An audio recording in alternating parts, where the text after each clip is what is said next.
Aksi penangkapan 6 kawanan pemalak di Jembatan Kurung Jalan Palembang Indralaya KM20 diwarnai aksi kejar-kejaran hingga ke sungai bawah jembatan.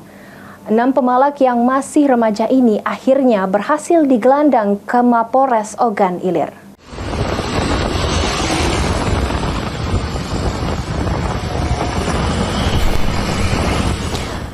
Inilah aksi penangkapan 6 pemalak yang kerap melakukan aksinya di Jalan Lintas Palembang Indralaya KM20, tepatnya di Jembatan Kurung.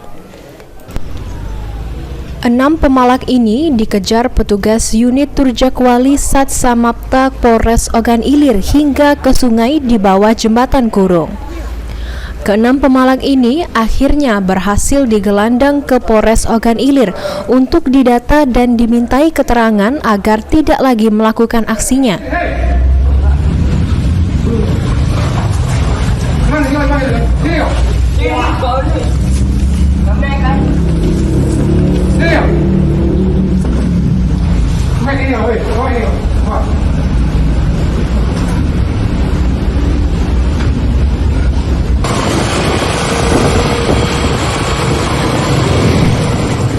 Keenam pemalak ini memanfaatkan jalan penghubung jembatan rusak untuk meminta sejumlah uang kepada sopir yang melambatkan kendaraan, terlebih kepada sopir angkutan barang seperti truk, tronton, dan lainnya.